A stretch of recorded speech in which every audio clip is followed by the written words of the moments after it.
So hello everyone, welcome to my mini vlog. আজকের ভ্লগে হচ্ছে আমি বানিয়েছিলাম ডোসা, তবে ইউটিউব থেকে, আমার নিজস্ব কোনো রেসিপি না। তো সবার ফার্স্টে আমি নিয়ে নিয়েছিলাম 2 গ্লাস, ছোটো গ্লাসের 2 গ্লাস চাল, 1 গ্লাস হচ্ছে নিয়েছিলাম বিউলির ডাল আর অল্প একটু মেথি। তো এটা আমি 3 ঘন্টার মতো ভিজিয়ে রেখেছিলাম সন্ধ্যেবেলায়। পরে এটা আমি মিক্সিতে ফাইন একটা পেস্ট করে নিয়েছি। ফাইন বলতে একটু কিন্তু গোটা গোটা থাকবে, পুরো পেস্ট কিন্তু করা যাবে না। আর আমি যেই জলে ভিজিয়ে রেখেছিলাম সেই জলটা দিয়ে কিন্তু পেস্টটা করে নিয়েছি।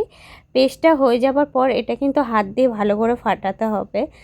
আর এটা হাত দিয়ে অনেকক্ষণ ফাটিয়েছিলাম, ফাটিয়ে পরে এটাকে আমরা কিন্তু ঢাকা দিয়ে রেখে দিয়েছিলাম ওভারনাইট। সকালবেলা উঠে দেখছি এটা অনেকটাই ফুলে গেছে। তারপর আমরা চাটনিটা বানানোর জন্য নিয়ে নিয়েছিলাম ছোলার ডাল, কয়েকটা বাদাম, আর নিয়েছিলাম কয়েকটা কাঁচা লঙ্কা, আদার টুকরো আর নারকেল কুচি। তবে নারকেলটা কিন্তু এখানের মেন।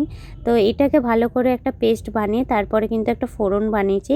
সর্ষের তেল, কালো সর্ষে, কারি পাতা, শুকনো লঙ্কা সব কটা নিয়ে ফোড়নটা করে তারপরে দিয়ে দিয়েছিলাম চাটনির মধ্যে। এটা কিন্তু মেন চাটনির জন্য। তারপরে কড়াইয়ের মধ্যে নিয়েছিলাম হচ্ছে সর্ষের তেল, কালো সর্ষে, আর দিয়েছিলাম হিং ফোড়ন, দিয়ে পেঁয়াজ কুচি, লঙ্কা কুচি দিয়েছিলাম, দিয়ে একটু ভাজা ভাজা করে আলুটা দিয়ে দিয়েছি, সেদ্ধ আলু।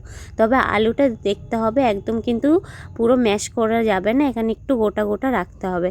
আর তোমাদের বাড়িতে যেই যে মশলা অ্যাভেলেবেল আছে ওই মশলা দিও, আর ছাড়তে পারলে একটু চাট মশলা দিও, যাতে একটু টক টক হয় আলু স্টাফিংটা। তারপরে আমরা ধোসা বানানোর জন্য সবার ফার্স্টে ফ্রাইং প্যানে দিয়ে দিয়েছিলাম একটু সর্ষের তেল। আমার কাছে সাদা তেল ছিল না, তো সর্ষের তেল দেওয়ার পর একটুখানি জলের ছিটা দিয়ে ভালো করে কিন্তু প্যানটাকে মুছে নিতে হবে। তো আমি ওইভাবেই করেছিলাম। ফার্স্ট টাইম আমার ভালো হয়নি, but next time it's very better. তো আমার ধোসা বানানো দেখে তোমাদের কেমন লাগলো অবশ্যই একবার জানিও। So let's it for today, bye bye.